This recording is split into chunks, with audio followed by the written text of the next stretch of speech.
Mirë se erdhe në botën ku askush nuk është i pafajshëm. Sekrete shqiptare, vendi ku rrëfimet më të thella, më të ndaluara dhe më të pathëna të shqiptarëve marrin zë. Na bëni subscribe për histori të ndryshme.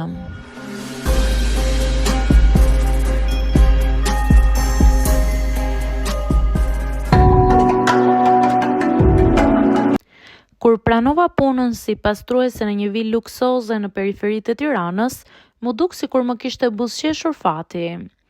Kisha kaq shumë vite që lëvizja nga njëra punë në tjetrën, nuk gjeja dot stabilitet, nuk kisha siguri dhe kur më thanë se paga ishte e mirë dhe njerëzit ishin serioz, nuk pyeta shumë. Vila ndodhej në një zonë shumë të qetë, përreth pemëve të mëdha dhe një oborri që dukej si në revista dhe si ato vila turke. Zotrinjtë e shtëpisë ishin një çift shumë i pasur, Arbeni dhe Dorita, dhe kishin një djalë të vogël të quajtur Endi. Në fillim gjithçka më dukej e rregullt, pothuajse perfekte. Aq perfekte sa kur zgjohesha në mëngjes, mendoja si ka mundësi të më bjerë mua ky fat kaq i mirë. Shtëpia ishte e madhe, plot dritë me mobilje të shtrenjta, aromë pastrimi që nuk mbaronte kurrë.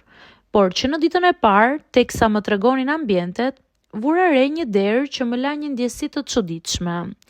Ishte në fund të korridorit të sipërm, ndryshe nga të tjerat, e vjetër, e lyer me ngjyrë gri dhe pa shkëlqimin e pjesës tjetër të vilës. Më thanë thjesht të mos e hapja kurrë atë derë, sepse nuk kisha punë aty dhe ajo pjesë nuk duhej të pastrohej. Ishte vetëm gjë që nuk duhet të bëja në të gjitha të vilë. Dhe pikërisht për këtë arsye, ajo derë më mbeti në mendje që ditën e parë, edhe për faktin se ma bën shumë të ndaluar. Punët shkonin shumë mirë, zgjoja Endi në mëngjes, përgatisja mëngjesin, pastroja, kujdesesha për kopshtin, por fëmia ishte shumë i heshtur, më shumë se të shpritej për moshën që kishte.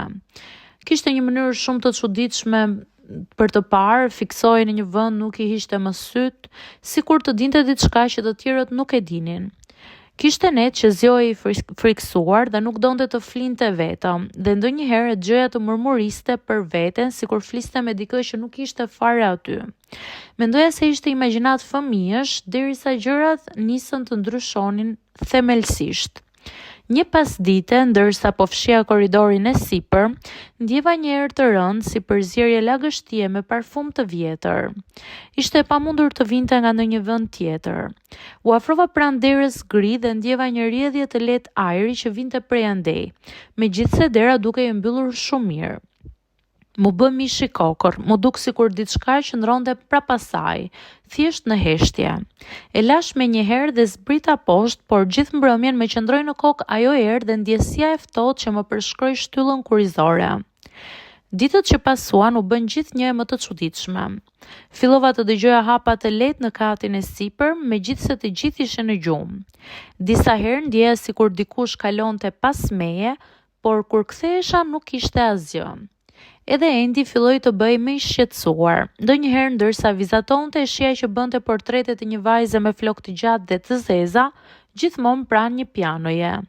Kur e pyesja kush ishte, ai vetëm ulte kokën dhe heshte.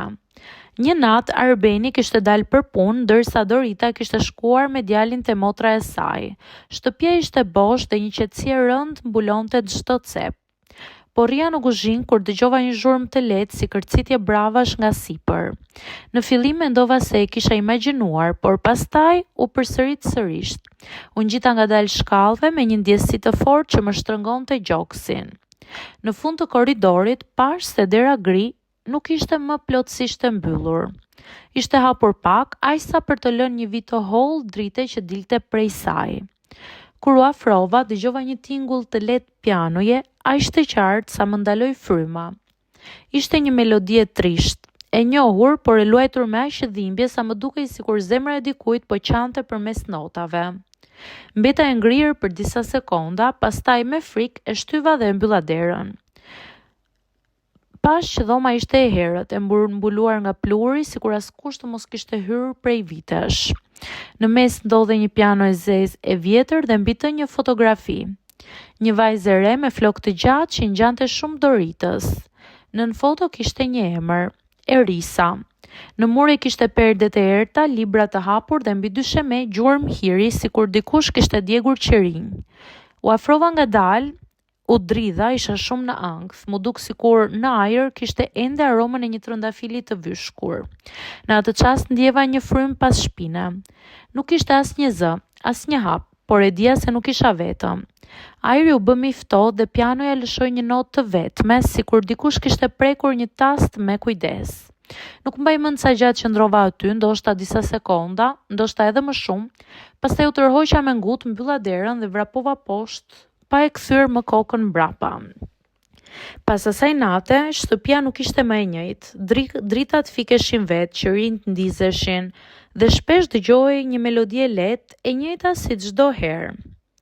Më vonë e kuptova të vërtetën. Në atë dhomë kishte jetuar motra e Doritës, një vajzë e re me talent për muzikë, që ishte zhdukur pa pritur vite më parë. Askush nuk ishte zbuluar çfarë kishte ndodhur me të. Thuaj se kishte ikur vetë, por në shtëpi flitej me zë të ulët se ajo kurrë s'kishte dalë nga dera. Nga ajo kohë dhoma mbeti e mbyllur dhe askush nuk guxonte ta prekte.